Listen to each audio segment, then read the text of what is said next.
Malawi Brief.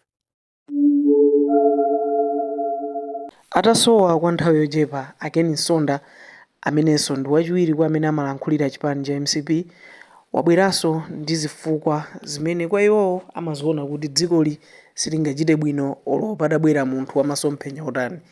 Tamveserani zimene iwo walankhula.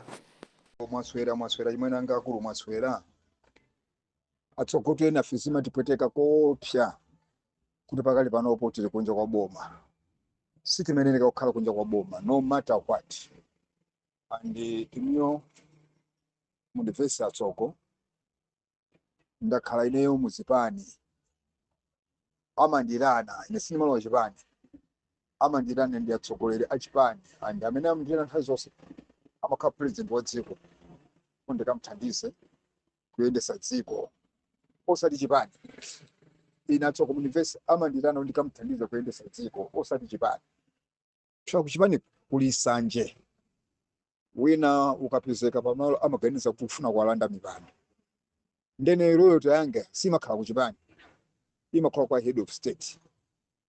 It's very unfortunate kuti ku State House atsoko ndi ku Capitol Hill kuli ziwanda kumene kuja atsoko ine ndakhala ndikunena kuyambira 2022 mpaka ndipo sinzasiya kunena mpaka mbuya zandiyitana kapena mpaka mbuyeso azabwera mpaka Muhammad azabwera nayenso tsiku la mzukiro nayenso azadzuka ku State House atsoko ndi ku Capitol Hill kapena ku nyumba iliyonse ya chifumu kaya kusanjika ku Chikoko Bay kaya ku Mtunthama kulikonse kumene kuli nyumba ya chifumu ya president wa dziko la Malawi kuli ziwanda nde olumuti apitisako munthu wabwino chotani akangolowa kumene kujama mchita capture.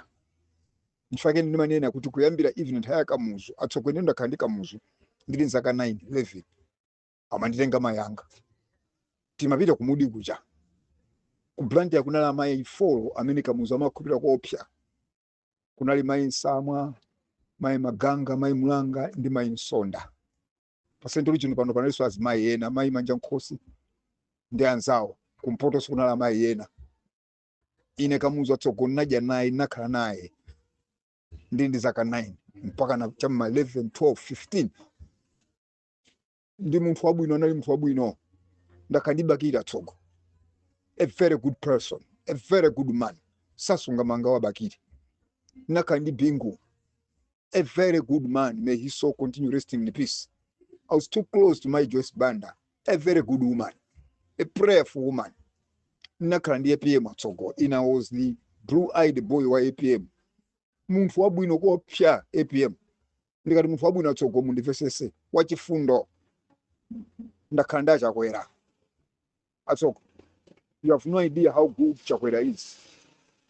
You have no idea how patient Chakwera is. Ni munthu wopirira kwambiri anokhala mbusa zaka 24 zinamthandiza kwambiri Chakwera kudziwa mmene munthu amakhalira munthu wabwino ndikati wabwino atsoko mumvesi koma onse aja atsoko kungopita ku State House amaoneka ngati anthu oyipa amaoneka ngati anthu oti sakudziwa chochita chifukwa amakhala ali captured amakhala kuti anthu wazungulira ambiri osati onsetu ma president athu amazungulira ndi ambiri anthu osati andale okhatu yayi ma technocrats andale ama business mafumu ndi atsogoleri ena ngakhale amipingo amene ali ma Freemasons atsoko. In this country there are Freemasons amachita capture munthu uja atsoko.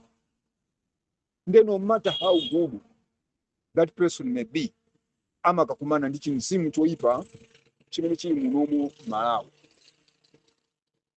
Tsono mumango ntaya nthawi kumunena president kumuzuzula kumulalatira si yeyo atsoko amakhala ali innocent koma is surrounded by few people, not all, few people who are demon possessed and satanic worshippers. They are Freemasons anamajana amene amaononga zinthu nchifukwa chake ena poyankhula mola kuika malemu SKC may his soul continue resting in peace inatamfunsa kuti kodi chimachitika ndi chani kuti president amazungulira ndi anthu oyipa iyepo yankha nangoya pamwamwano mwachipongwe kuti president alibe munthu iye munthu wake suganiza kupecha unali kuyankha mwamwano mwachipongwe mofuna kushayina kuti amaganiza kuposa president. Koma the truth of the matter, even him SKC amadziwa kuti udindo ndatenga inewo ngati vice president ndikulimbana ndi nkhondo zimenezo amadziwa. Ndibwereza tsogo yankho anayankha SKC jame hiso continuous episode inali yankho la mwano la chipongwe longofuna kuonesa kuti ngochenjera kuposa president. Koma behind his scenes amadziwa kuti vuto lili kunoko olo ineyo nali dolo kunja koma pano mendelo nkati muno am captured. He was also captured. The president, vice president atsogo malai muno mofuna mapemphero kayada lako ni makolo athu ka Satana popita ku Gaza ndi ku Israeli anazira kuno koma dziko linatsoka ndi dziko labwino Mulungu amalikonda. Dziko linoti ndi anthu abwino amalawi abwino amatikonda, but it's a cursed nation. Ndi dziko lotembereredwa lofuna mapemphero lofuna ndithu kuzama chifukwa zambiri zimene zimachitika mdziko munomo. It has nothing to do ndi governance. Malawi is one of the few countries in the world amene governance policy yathu ndi abwino kwambiri. Anthu amatenga mapolisi athu a governance muno Malawi kupita nayo ku Rwanda kumakapambana, kupita nayo ku Tanzania ndi kumakapambana, ku Kenya kumakapambana, pamene kwathu konkuno zimalephereka. Do you know kuti University of Nairobi ku Kenya anatenga ma policies a University of Malawi. University of Nairobi ku Kenya, University of Malawi inamba University of Malawi. Anatenga ma policies a University of Malawi kukayamba University of Nairobi ku Kenya. Within 10 years, University of Nairobi Kenya was much better than University of Malawi. Do you know? Could even Vision 2020, Vision 2023 tukunena pano anatenga ku Tanzania Vision 2020 achira Benjamin Mkapa ndipita na ku Tanzania. It worked. Tanzania developed kusiyana ndi Malawi. So that speaks volumes. Kuoda mbili sitima zisata mwene facha umphawi facha kusaphunzira chifukwa cha nsanje chifukwa cha njala nthenda ndi matenda sitima zisata zambiri. Ndiye poyankha funso lanu sindingalowe DPI koma chimene ndingakusimikizire sichakuti chimene ndingakusimikizire si Malawi Congress Party zilativuta chifukwa mzipani zonse za ndale muno Malawi mtsogoleri akangokhala mtsogoleri wa chipani kudzakhala mtsogoleri wa dziko immediately he's captured ndi ma Freemasons. Ani mtona trade yakuba muno Malawi anthu ake ndi omweyo ndi omweyo ulibolebo malina lilose anthu ake ndi omweyo anali ndi anampusisa Bakiri omwe anampusa Bingu mpaka kumwalira omwe anampusa Joyce Banda mpaka kunchosa Mboma nkhani akachigete omwe anamchosesa Professor Arthur Peter Mutharika omweyo amchosesa Chakwera omweyo pompa nonso ampangisaso kuti Professor Arthur Peter Mutharika akhale munthu woyipa. Anthu ake ndi omweyo. Ine nimawadziwa enawa ena anamwalira ena ali moyo. Ine nimawadziwa by name, by tribe and by tradition, including my business amene amapanga. So atsogo ndizofesa chisoni kuti ena afe Mulungu anatitana tikhale ndalemu kuti kaonesa kuchitika nkati nkone na mbiri sandikonda chifukwa mzo nafu alamula zitengati kupita kudambwe unthu osavinidwa ndikumakuona zimene yakudambwe amapanga mmadana nawo kopya chifukwa makhala ngati mwavula. Ine Amalawi ambiri osatandala tsogo mmangoononga kunena kuti andale ayi ndi Amalawi. Murata muoneseso amene aba ndalama za Nifi, aba ndalama za Mega Farm, aba ndalama za Malawi Green Belt, Malawi Sugar, akuba ndalama za boma. CIMCB sandale woka nda Malawi. Mmene muja onse azipani zonse alimu. Antikamanena sutu onse amene ndenga ndalama za Nifi onse ndoyipa hayi. Ena ndenga ndalama za madongosolo ndipo akubweza. Koma mutali muonesese majority ndi Amalawi azipani zosiyana mtundu osiyana zipembedzo zosiyana amene amakakumana kuseri ngati ma Freemasons, anthu oti alibe chifundo, bola so Satana ali bwino, and I have no kind words for these people because I fought them.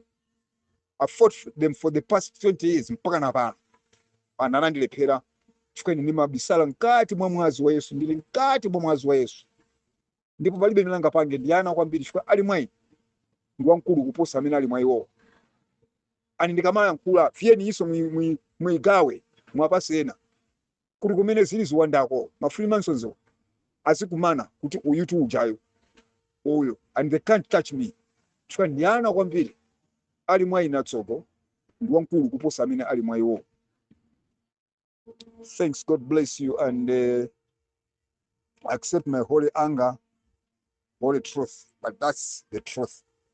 Olomutati muntenge Obama kwa America ndikubwera kuno akangofika will be captured ni ma Freemasons.